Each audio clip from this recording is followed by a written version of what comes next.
Então, mais uma vez, que a graça e a paz do Senhor Jesus esteja com todos. Amém. E nós vamos estar lendo hoje no livro do Apocalipse, no capítulo de número 3,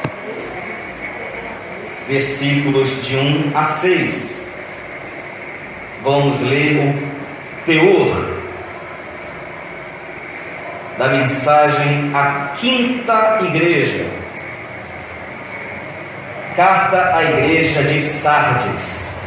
Em algumas bíblias de versões mais antigas diz Sardo. Seja Sardo ou Sardes, os dois estão corretos, é a mesma coisa. Bom, tudo depende apenas de uma versão mais antiga. E nos capítulos 1, 2 e 3, então a gente está fechando o primeiro ciclo, né? A primeira sessão, o primeiro compartimento, o primeiro bloco do livro do Apocalipse. Quem acompanha desde o início sabe o que a gente está falando. Senão, quando a gente for passar para o segundo bloco, aí a gente recapitula algumas características. Muito bem. Apocalipse, capítulo 3, versículos de 1 a 6. Podemos ler? Amém. Quem achou, diga amém. Amém. Quem não achou, diga misericórdia. Então todo mundo achou. Diz assim a palavra do Senhor: E ao anjo da igreja que está em Sardes escreve: Isto diz o que tem os 7 Espíritos de Deus e as 7 estrelas. Eu sei as tuas obras, que tens nome de que vives e estás morto.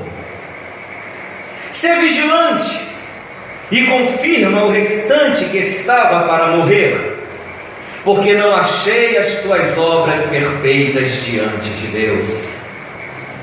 Lembra-te, pois, do que tens recebido e ouvido, e guarda-o e arrepende-te. E, se não vigiares, virei sobre ti como um ladrão, e não saberás a que hora sobre ti virei. Mas também tens em Sardes algumas pessoas que não contaminaram suas vestes, e comigo andarão de branco, porquanto são dignas disso. O que vencer será vestido de vestes brancas, e de maneira nenhuma riscarei o seu nome do livro da vida, e confessarei o seu nome diante de meu Pai e diante dos seus anjos. Quem tem ouvidos, ouça o que o Espírito diz às igrejas. Amém. Pai santo e querido, mais uma vez nos postamos diante da tua palavra, pedimos o teu auxílio, que o Senhor nos dê entendimento, discernimento, meu Deus, e não apenas informações sejam dadas à tua igreja, ao teu povo, mas que também, Senhor, nos sejam dadas discernimento de como aplicar a tua palavra às nossas vidas aqui, agora, neste tempo presente, porque para isso a tua palavra foi escrita, para nos fazer bem-aventurados por ouvir e cumprir o que ela ensina. Assim seja conosco. Nós já te agradecemos por tudo que falarás e dirás aos nossos corações, em nome de Jesus. Amém, amém, graças a Deus. Podeis nos assentar.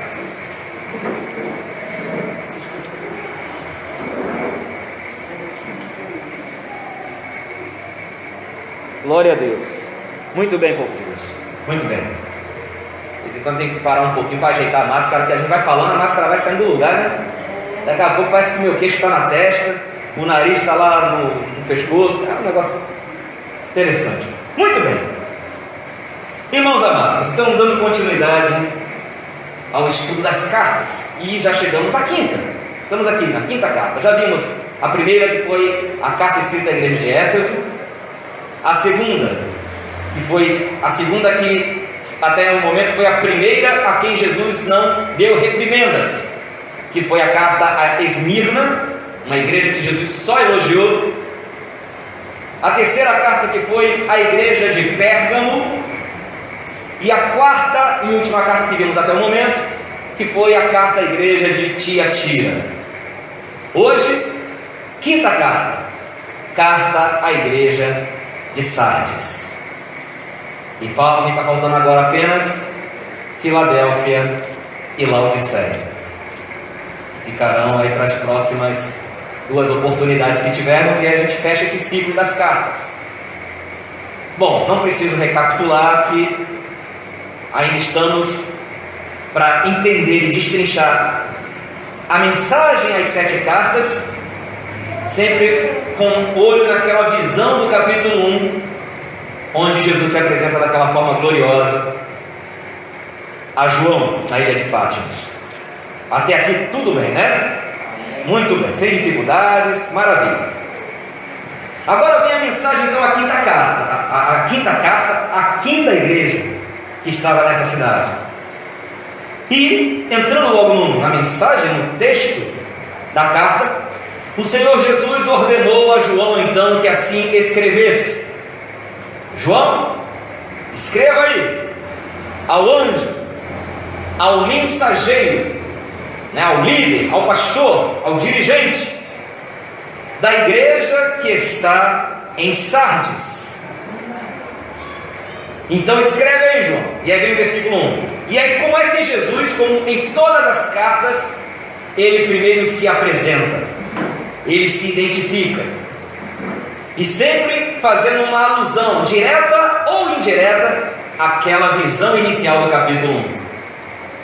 E aqui Jesus se apresenta dizendo como: isto diz o que tem os 7 Espíritos de Deus e as 7 estrelas. As 7 estrelas, nós recordamos muito bem que na visão lá inicial do capítulo 1, João vê Jesus com 7 estrelas na sua mão direita, e o próprio Jesus dá a interpretação, dizendo a João que os 7 castiçais de ouro, no meio dos quais Jesus andava, eram as 7 igrejas, e as 7 estrelas na sua mão direita eram os 7 anjos das 7 igrejas, ou seja, os ministros, os mensageiros, os pregadores da palavra que dirigiam aquelas congregações. Até aqui nenhuma dificuldade, mas aqui aparece um elemento, uma designação que Cristo dá a si mesmo, que aparentemente não aparece lá no primeiro, naquela visão inicial, quando ele diz: isto diz o que tem os 7 Espíritos de Deus. E por que Jesus se designa assim para a igreja de Sardes? Você vai saber o porquê já já. Só estou aguçando a tua curiosidade. E não vai demorar muito não, porque ainda no versículo 1, depois de Jesus se autodesignar assim: isto diz aquele que tem os 7 Espíritos de Deus e as 7 estrelas, Jesus começa: eu sei as tuas. Como a gente sempre tem enfatizado, Jesus fala isso para todas as igrejas, porém com aquele diferencial: se a igreja é perseverante, constante, paciente, é atribulada mas não desiste, é perseguida mas não se rende, é afligida mas não nega o Senhor, para esses crentes que estão com obras de fé, com atitudes de obediência, com uma vida dedicada, ouvir da boca do Senhor Jesus, ainda que por meio do seu servo que está escrevendo a carta, Jesus dizer para mim, numa situação dessa: eu sei as tuas obras, conforto, é bênção, porque o Senhor declara que está vendo e está plenamente consciente, ciente do que eu estou padecendo por amor a Ele. Amém? Agora, quando a igreja está andando na desobediência, está teimando na rebeldia, está seguindo Jezabel, da qual a gente falou aqui no domingo, ou está seguindo a doutrina de Balaão, ou praticando a obra dos nicolaítas, que a gente também já falou em outras oportunidades, para estes dentro da igreja, quando Jesus diz: eu sei as tuas obras, não soa de forma confortadora. não soa de forma fortalecedora, mas de forma a advertir, a repreender. Por isso que também podemos entender que aquela espada afiada de 2 gumes que sai da boca de Jesus, na visão lá original do capítulo 1, também nos remete a isso, que a palavra que Jesus diz, ela pode cortar de um lado, mas cortar do outro. Ela pode ser uma arma tanto para defender, como também para punir. Então, quando Jesus diz, eu sei as tuas obras, o contexto vai dizer se a igreja tem que tomar aquilo como uma palavra de ânimo, conforto, de fortalecimento, de encorajamento, ou se deve tomar essa palavra como um chamado ao arrependimento, para voltar às primeiras obras, para praticar o primeiro amor, para voltar àquela essência perdida lá no passado. E no caso da igreja que está em Sardes, vamos ver como é que soa este eu sei as tuas obras? Jesus diz, eu sei as tuas obras, que tens nome de que vives e estás morto. Então Sardes representa a igreja morta. Mas veja, tinha obras e a igreja de Sardes tinha boa reputação. Tu tens nomes de que vives. Isso está mostrando a reputação desta igreja entre as outras igrejas. Ela gozava de boa reputação, porém o Senhor Jesus mostra que ela não merecia tal reputação. Você está compreendendo? Vamos lá, eu sempre vou avançando, mas eu preciso voltar em coisas que a gente já pontuou em outras oportunidades, para não perdermos o conjunto da obra. Não perder o conjunto da obra. Veja bem, que a toda regra há exceções. E a gente vai ver, no caso aqui na igreja de Sardes, que havia uma exceção excepcional. A gente vai ver já já. A igreja de Sardes, ela gozava de boa reputação, tinha obras, mas eram obras que apenas enchiam os olhos. A cidade de Sardes, para os crentes, era de certa forma até um ambiente tranquilo, pacífico. Nós vimos aqui que as igrejas, elas, no seu geral, passavam por intensa perseguição. O Império Romano, com culto ao imperador, obrigava os crentes a negar a fé em Cristo e declarar fidelidade ao imperador. Mas nós podemos perceber, ao ler o teor da carta de Sardes, toda ela, com cuidado, você vai perceber que não aparece o elemento aflição, tribulação, perseguição, calúnia. Não, ou seja, aparentemente, a cidade de Sardes e consequentemente os crentes que ali viviam, desfrutavam de uma relativa paz. Não é falado nem de falsa doutrina aqui, não fala dos que seguiam Jezabel, não fala da doutrina de Balaão, não fala da obra dos Nicolaitas. Ou seja, os habitantes, os crentes mais especificamente de Sardes, não estavam passando nem por perseguição por parte dos de dentro, como falsos profetas, falsos mestres, ensinadores de doutrinas erradas, e aparentemente os judeus que gostavam de perseguir os crentes e os romanos que os levavam aos tribunais, também aparentemente não estavam desassossegando a igreja ali em Sardes. Mas apesar dessa aparente tranquilidade, a igreja não estava exalando vida. Faltava nesta igreja o dinamismo do Espírito. Então agora a gente começa a entender por que Jesus se autodesignou para a igreja de Sardes como aquele que tem os 7 Espíritos de Deus. Lembrando, abrindo um parênteses aqui, por isso que eu digo que a gente vai lembrando coisas, vai sempre se reportando ao que já falou. São 7 igrejas. 7 é o número da perfeição. Os irmãos, até terminar o Apocalipse, eu não ter gravado isso, pelo amor de Deus, que eu incansavelmente estou repetindo aqui. A igreja são 7 igrejas, 7 número da perfeição, porque essas 7 igrejas representam a totalidade da igreja em toda a dispensação da graça. Então sempre haverá, desde o primeiro século até a vinda de nosso Senhor Jesus para buscar o seu povo, sempre haverá essas 7 igrejas representadas pelas mais variadas congregações, denominações, grupos, comunidades cristãs que há no mundo. Então, seja em Salvador, Feira de Santana, Itaberaba, Jequié, não sei aonde mais, em outro estado, em outro país, em qualquer parte do mundo onde houver igreja, povo de Deus, haverá grupos com característica de Éfeso, com característica de Esmirna, com características de Pérgamo, com características de Tiatira, com características de Sardes, de Filadélfia ou de Laodiceia. Sempre haverá.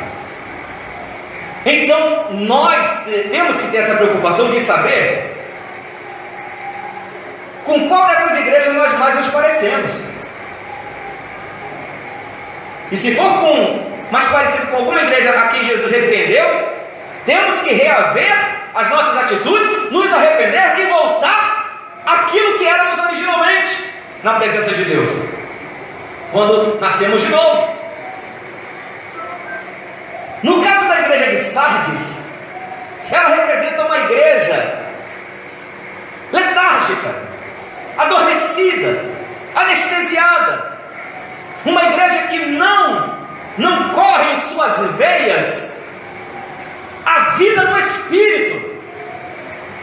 Ela tem obras, ela tem culto, ela tem cerimônia, ela tem rituais, ela tem batismo, ela tem pregação, ela tem louvor, ela tem testemunho, ela tem intercessão, ela tem as formas, ela tem todas as formas. Mas quando se busca algo de valor, está destituído de essência. Você está compreendendo? Então por que Jesus se apresenta à igreja de Sardes como aquele que tem os 7 Espíritos de Deus e que tem as 7 estrelas na mão? Os 7 Espíritos de Deus, porque Jesus é aquele que, mesmo a uma igreja morta, ele pode ministrar vida através do seu Espírito. Lembra de Ezequiel 37? O vale dos ossos secos? Quando Ezequiel foi dada a ordem que profetizasse: vem dos 4 ventos, ó Espírito, e assopra sobre esses ossos para que vivam. Então, quando fala dos 7 Espíritos, é claro que só há um Espírito Santo, mas o Espírito Santo tem a sua manifestação na plenitude de forma sétupla. O Espírito de sabedoria, o Espírito de conhecimento, o Espírito do Senhor, o Espírito de fortaleza, o Espírito de sabedoria, o Espírito de conhecimento, o Espírito do temor do Senhor.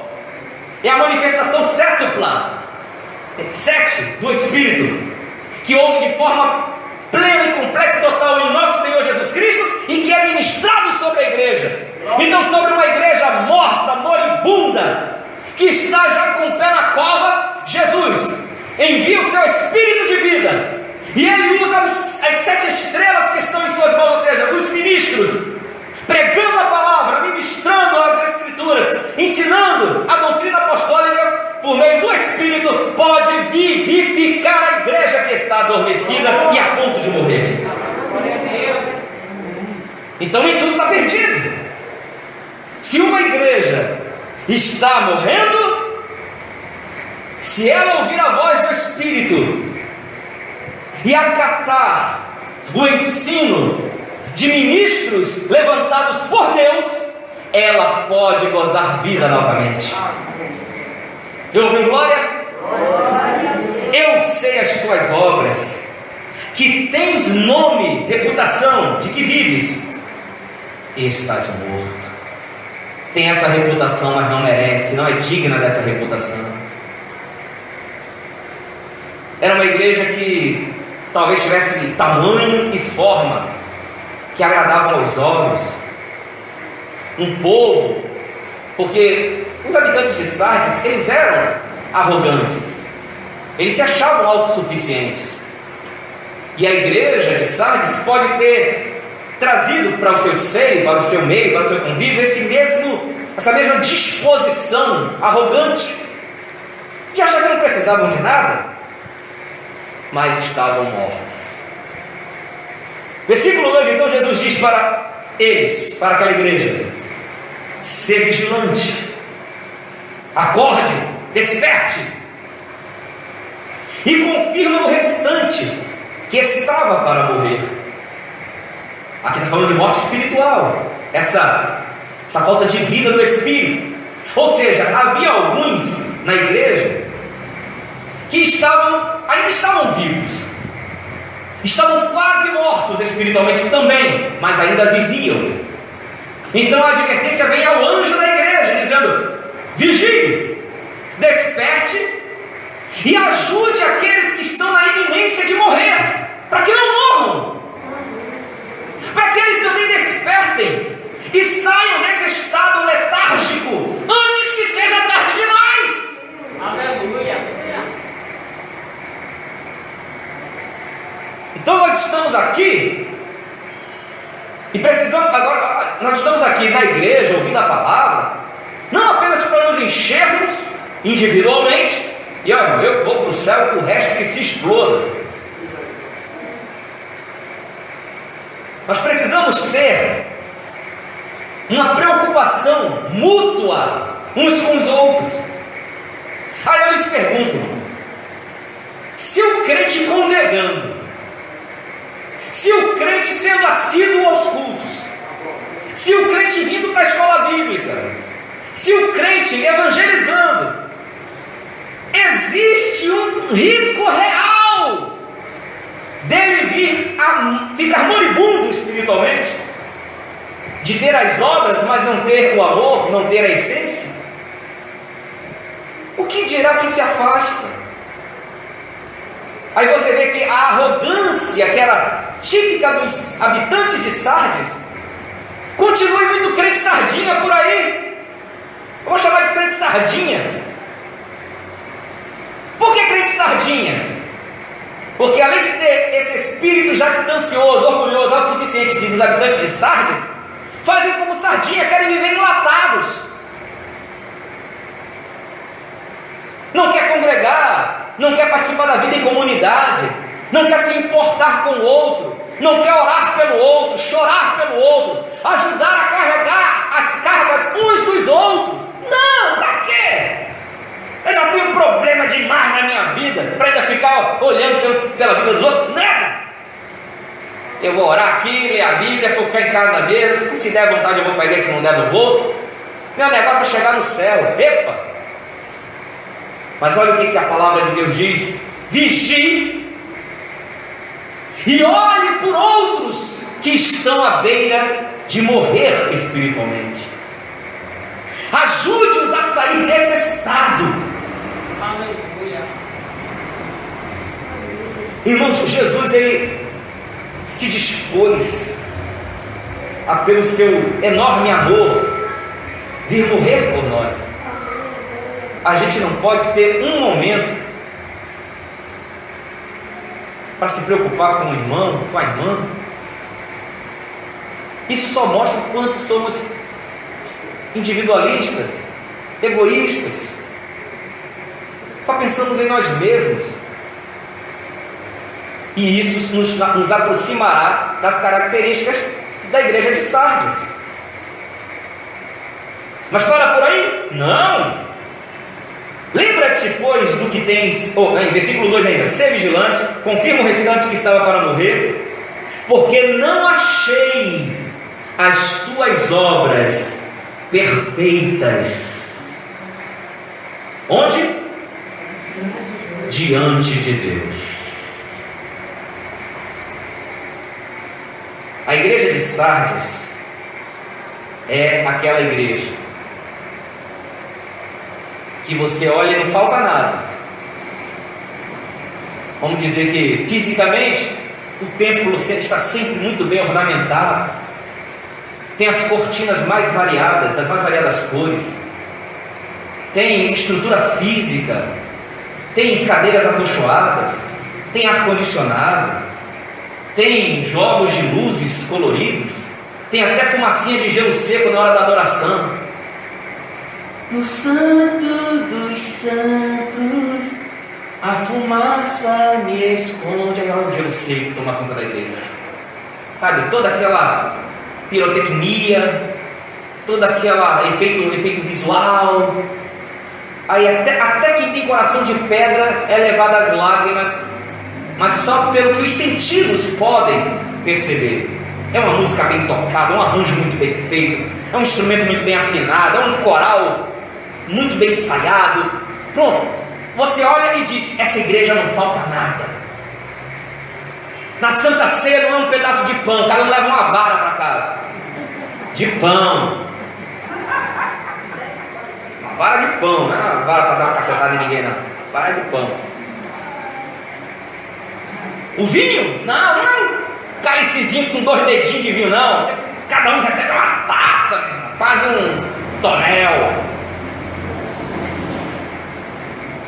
Talvez fosse aqueles tipos de igreja onde cada membro tem o seu carro próprio. Entendeu? Na hora do culto tem até dificuldade de encontrar estacionamento, porque esse povo dessa igreja fecha o trânsito, porque todo mundo tem carro. E até assim, marido e esposa, não é de no mesmo carro não. Ele vai no carro dele, ela vai no carro dela. Cada um tem seu carro. Ó, você vê. Então, quando se olha, sabe, quando se faz festividades, é tudo assim, esbanjando, tem tudo. E eles cumprem tudo, a risca, a regra ali, ó. Cumprem cerimonialmente, metodicamente, todos os quesitos. E você olha e você diz: mas que organização, Deus está nesse lugar. Olha que formalidade, Deus deve estar se agradando muito disso. A igreja de Sardes era uma igreja assim, mas Jesus diz: diante dos homens, tuas obras podem até ser aplaudidas e aprovadas, mas diante de Deus, foi reprovado. Queremos dizer o que é com isso? Que cabe tudo isso que ele está falando? Não. Essa igreja pode comprar um sistema de ar-condicionado, instalar, né, um sistema de ar-condicionado automático, inclusive. Se a igreja está vazia, ele esfria menos. Conforme vai lotando, ele esfria mais, para manter o clima sempre aquela temperatura agradável. É errado um templo ser munido desses recursos? Não. Não tem que ser errado. É errado a igreja ter cortinas, ter cadeiras acolchoadas? Não estamos falando que isso é errado. Estamos apenas demonstrando que não adianta agradar aos sentidos humanos quando não se está agradando a Deus. E tal era a situação da igreja de Sardes. Por isso Jesus diz: não achei as tuas obras perfeitas diante de Deus. E vivemos numa época, não é de hoje, mas a gente sabe que nossa época também é assim. Procura se agradar mais às pessoas do que agradar a Deus. Os pregadores não trazem mensagem porque querem agradar a Deus, mas mensagens para fazer cócegas nas almas das pessoas. Ah, Jesus, eu não vou falar isso não, que parte dos irmãos podem não gostar e nunca mais voltar aqui. Ué, estamos querendo agradar a Deus ou aos homens? Muito bem. Versículo 3, Jesus continua ordenando a João que escreva para a igreja: lembra-te, pois, do que tens recebido e ouvido, e guarda-o, e arrepende-te. E se não vigiares, virei sobre ti como um ladrão, e não saberás a que hora sobre ti virei. Então, primeira coisa, Jesus ordena que a igreja recorde puxe da memória o que ela já havia recebido da parte de Deus. A gente nunca deve esquecer o que Deus já fez na nossa vida e o que continua a fazer. E aquilo que Deus nos confiou, irmãos, nós temos que guardar. Nós temos que zelar por tudo que Deus nos deu. Eu, desde o início da minha fé, procurei sempre me aproximar de pessoas mais experientes que eu, com profundidade de conhecimento na palavra, e sempre procurava sugar deles o máximo. Ah, como eu gostava, irmão. Às vezes tinha 3 presbíteros assim na Assembleia de Deus, aqueles irmãos de cabeça branca, a barriga lá na frente, né? A gravata, irmão, só chegava na metade da barriga, porque a curvatura era enorme, mas estava ali aqueles 3 presbíteros sentados, homens que já lutaram muito pelo Evangelho, homens, sabe, que já jejuaram muito, já sofreram muito, já... Aí eu ia me aproximando, eu ia me conversando, eu ia me aproximando. Enquanto não dissesse que eu não podia estar ali, eu ia me aproximando. Aí daqui a pouco eu entrava na conversa, de forma educada, claro, sem ser intrometido. E aí eu aproveitava para tirar minhas dúvidas. Irmão, eu posso fazer uma pergunta? Pode, meu jovem, diga lá o que você quer saber. Não, porque naquele versículo, quando Jesus diz, o que ele quis dizer ali? Aí, não, tá com a Bíblia aí? Tô. Abre aí aquele versículo, ele não sabe até de cor. Eu ficava admirado com isso. Como é que ele sabe qual livro, qual capítulo, qual versículo? Então, agora pega esse versículo, agora compara lá. Apocalipse, viu? Tá vendo aí? Abre aí também em Romanos. Eu saía de lá, meu irmão, babando, maravilhado. Sabe? E aí eu aproveitava todas as oportunidades que eu tinha assim. E hoje, se eu conheço um pouquinho da palavra, sei algo da palavra, é porque aquilo que me foi confiado, eu estou zelando por isso, para não ser deturpado, para não ser adulterado, diluído com água, ou seja lá com que outra coisa for. E o que eu me sinto fazendo aqui? Eu me sinto aqui na responsabilidade de passar adiante o que me foi confiado, porque eu sei que também não estou aqui para sempre. Um dia eu vou me embora, seja para o céu ou para outro lugar, mas um dia eu vou. Então aquilo que eu recebi e que o Senhor me confiou, eu delego a vocês. Eu passo a homens, mulheres, que quando eu for tirado de uma forma ou de outra, poderão dar continuidade mantendo a genuína fé. Então lembra-te do que tens recebido, ouvido, guarda-o. E que isso, se nós pisarmos fora do caminho, enveredarmos por um atalho não recomendado pelo Senhor, nos arrependamos. Lembre daquilo que você recebeu, lembre do que é o original. E se você está indo atrás de uma cópia, arrependa-te e volte para o original. Amém? Amém. E se não vigiares, diz Jesus, virei sobre ti como um ladrão. A igreja de Sardes sabia muito bem do que Jesus estava dizendo aqui. E eu vou explicar a vocês para que vocês também saibam como essa palavra pesou sobre os crentes de Sardes. A cidade de Sardes ficava no alto de uma montanha, de uma colina. Ela era considerada uma cidade inconquistável, porque quem quisesse se aventurar em conquistar a cidade de Sardes teria que escalar paredões de pedra quase que perpendiculares, quase em pé, assim. Era difícil. A pessoa tinha que ser um habilidoso escalador para subir aqueles paredões. Você está entendendo? Muito bem. Só que apesar de Sardes ter essa condição física de proteção, ela já tinha experimentado, ela já tinha sido conquistada 2 vezes Uma por volta do ano 540 e pouco antes de Cristo, e uma segunda vez uns 218 anos antes de Cristo. E sabe como é que ela foi conquistada? À noite. Porque as sentinelas que deveriam estar vigiando as muralhas não perceberam, eles estavam meio cochilando assim, não perceberam que os inimigos escalaram e havia apenas uma rocha que tinha uma fenda, era o ponto fraco da cidade, e eles não guardaram aquele lugar. Quando eles acordaram, a cidade já tinha sido invadida. Isso aconteceu 2 vezes na história de Sardes, 546 a.C. e 218 a.C. E é claro que isso é uma história que se passa de uma geração a outra.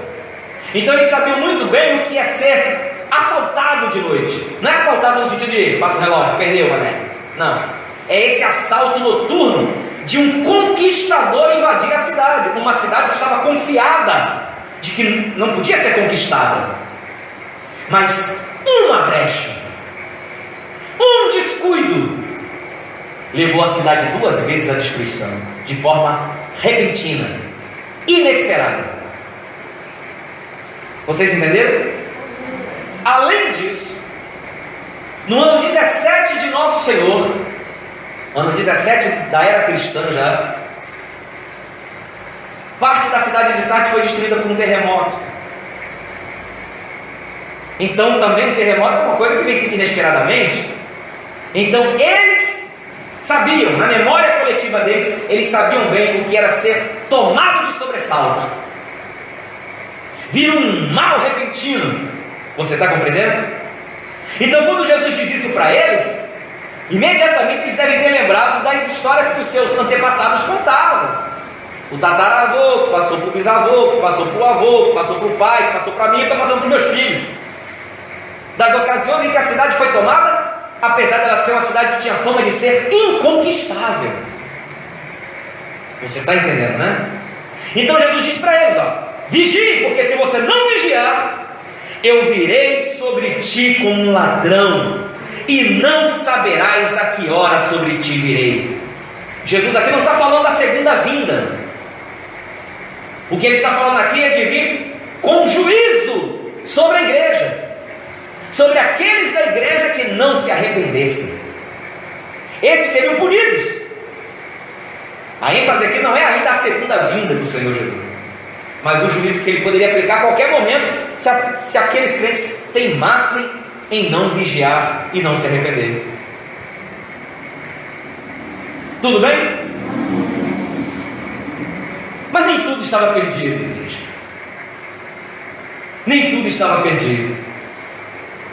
A partir do versículo 4 a gente começa a ver que mesmo uma igreja que estava majoritariamente morta, havia ali pessoas que tinham tudo a ver com o nome da cidade. Qual era o nome da cidade mesmo? Você sabe o que significa Sardes?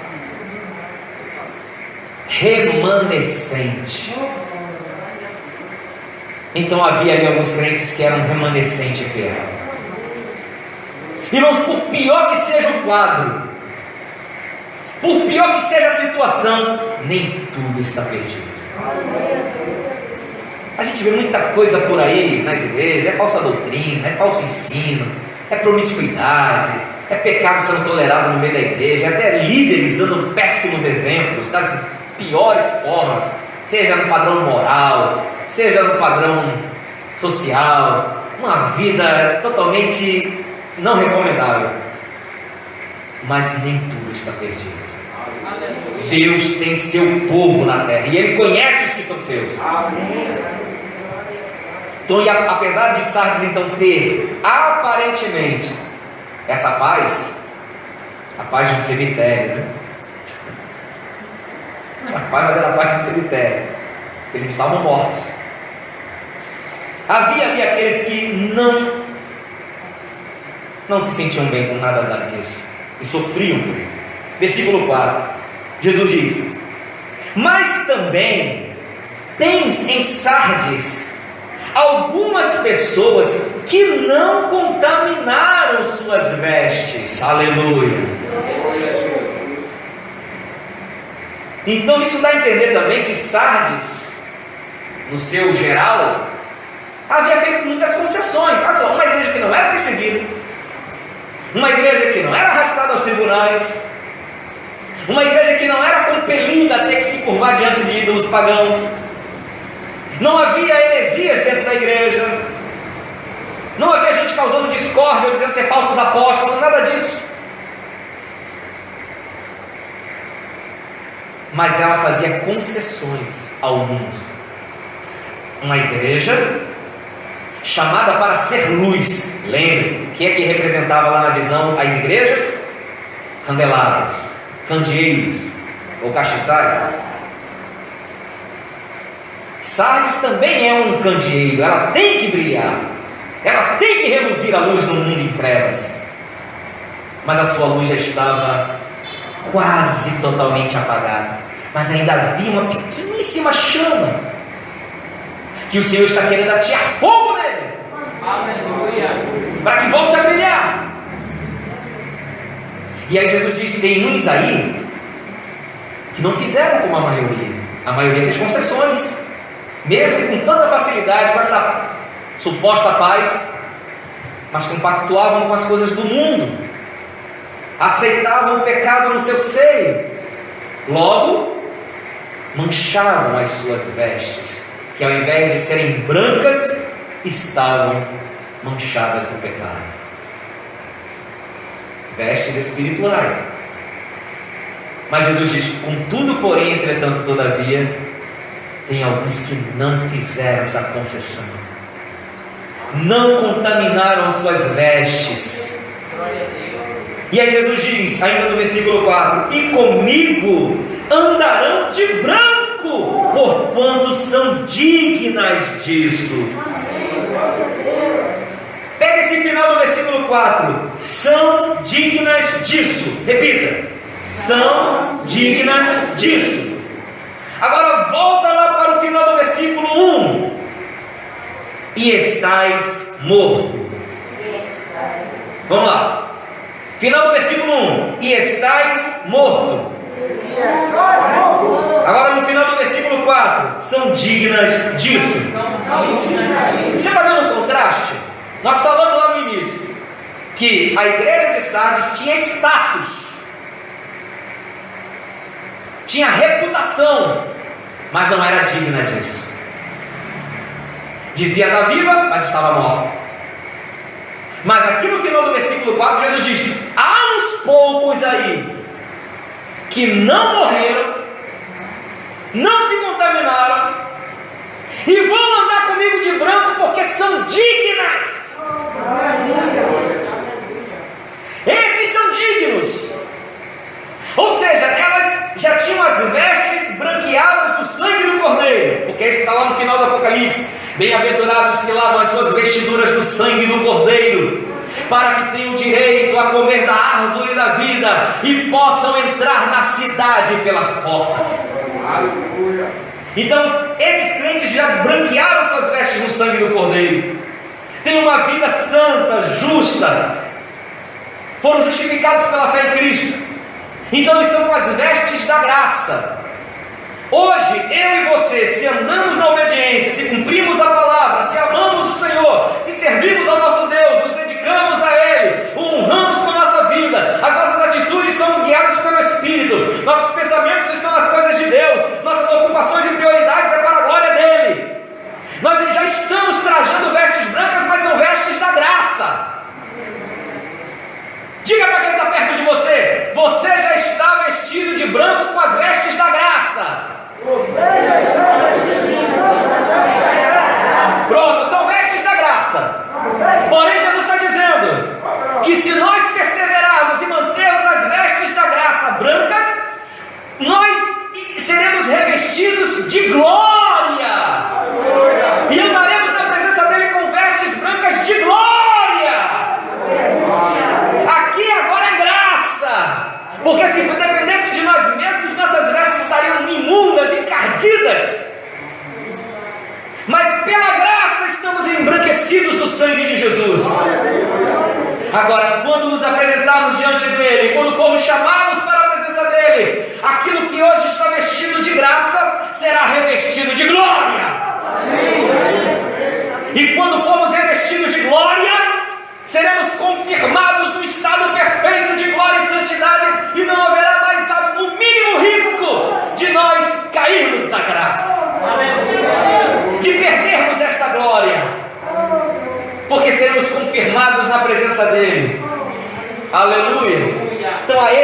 está prometendo: quem conserva suas vestes da graça brancas, andarão comigo de branco, estarão com as vestes da glória. Aleluia, aleluia. Versículo 5, olha a promessa aos vencedores: o que vencer de Jesus será vestido de vestes brancas. Está vendo aí? No versículo 4 é vestes da graça. Agora o que é a roupagem dos vencedores? É vestes de glória. O que vencer será vestido de vestes brancas, e de maneira nenhuma riscarei o seu nome do livro da vida. É interessante, por que será que Jesus aqui menciona a promessa como promessa para os vencedores, não ter seu nome apagado do livro da vida? Olha o teor da carta. Lá no início Jesus diz: isto diz aquele que tem os 7 Espíritos de Deus, que pode vivificar a igreja. Uma igreja morta. Era costume nos tempos antigos, quando morria um cidadão da cidade, o seu nome era apagado dos registros públicos da cidade. Você sabia disso? Morreu um cidadão, apaga o seu nome do livro. A igreja de Sardes era uma igreja morta, mas aos que se mantivessem vivos pela graça e não contaminassem suas vestes, Jesus promete: você não vai morrer jamais. Seu nome não será tirado do livro da vida, porque você estará para sempre vivo. Ah, pastor, mas crente morre fisicamente. Lembra da promessa à igreja de Esmirna? O que vencer não sofrerá o dano da segunda morte. O crente até pode passar pela primeira, que é a morte física, mas a segunda morte não o atingirá jamais. Então, ter o nome escrito e nunca ser apagado do livro da vida é a promessa de que você terá vida perene, vida eterna, vida gloriosa, vida que é concedida por aquele que tem os 7 Espíritos de Deus. E diz mais, Jesus ainda promete: e confessarei o seu nome diante de meu Pai e diante dos seus anjos. Confessar o nome, lembremos, na Bíblia, nome não é um rótulo. Nome representa a própria pessoa, a personalidade do indivíduo. Então é como se fosse assim, para um exemplo atual que tem a ver com o que a gente está falando. Se você precisa ir para uma audiência, por exemplo, você não pode ir por um impedimento, você pode pedir que alguém vá em seu nome. Isso quer dizer o quê? Ir em seu nome? É ir com uma plaquinha com seu nome? Ou com um crachá aqui, ó, eu estou no lugar de fulano. Não. Ir em nome de alguém significa você ir representando aquela pessoa. O nome quer dizer a pessoa. Está claro isso? Quando a Bíblia diz que Jesus, ele está prometendo aqui: eu confessarei o seu nome, o nome do crente, diante de meu Pai. Não quer dizer que Jesus vai olhar para o Pai e dizer: Pai, eu sei quem é Ivan. É só dizer que conhece o meu nome. Mas ele está declarando que afirmará diante do Pai que nós pertencemos a Ele. Nós somos de fato dele. E Ele nos apresentará diante do Pai. E não terá nenhuma vergonha, nenhuma relutância em dizer: Pai, é meu esse aqui. Aleluia. Ele me pertence, Pai. E dirá também isso diante dos seus anjos: meus anjos. Imagina aquela miríade de anjos. Anjo que não dá para ver o fim. Você olha, se tem cabeça de anjo até perder de vista. E olha que lá na eternidade ele vai boa, viu, irmão? Lá no céu a gente não vai estar com esse objeto chamado óculos, não. Anjo, irmão, enxerga tão bem, mas tão bem, uma visão celestial que acho que se alguém segurar uma moedinha de 1 centavo, que nem existe mais, né? Uma moedinha de 5 centavos lá na lua, o anjo daqui da terra consegue ler o que está escrito na moeda. Anjo tem visão boa, e nós vamos ter visão boa assim no céu.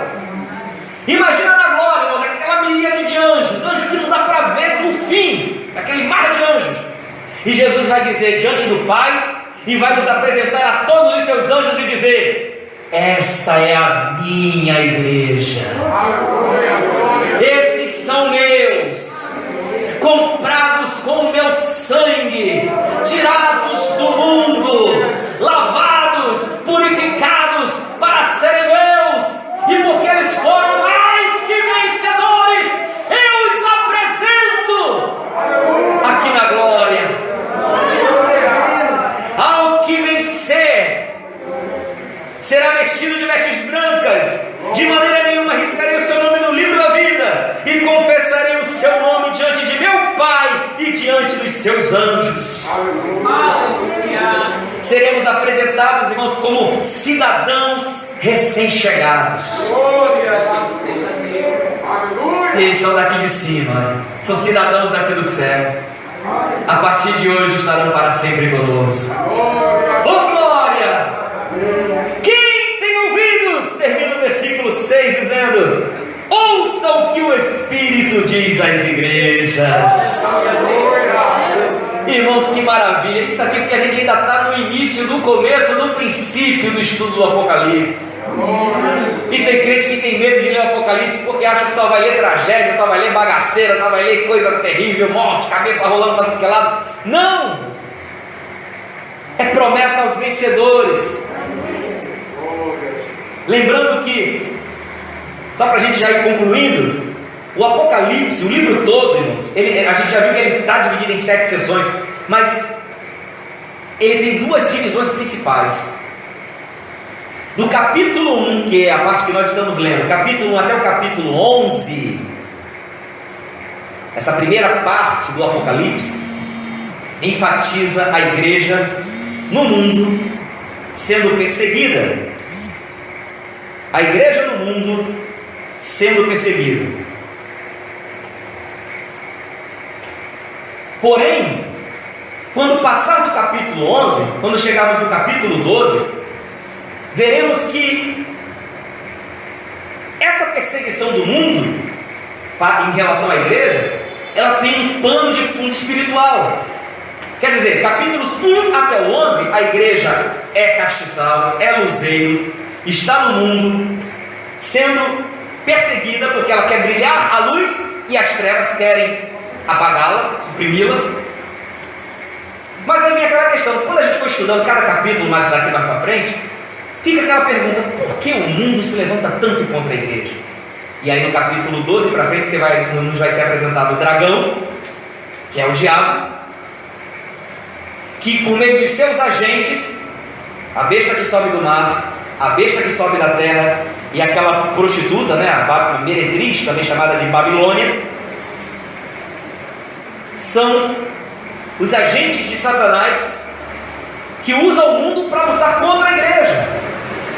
Então, por enquanto, a gente está vendo a perseguição contra a igreja só pela superfície. É esses capítulos que a gente está vendo até chegar no capítulo 11. Do 12 para frente, a gente vai ver o que está mais profundo e oculto.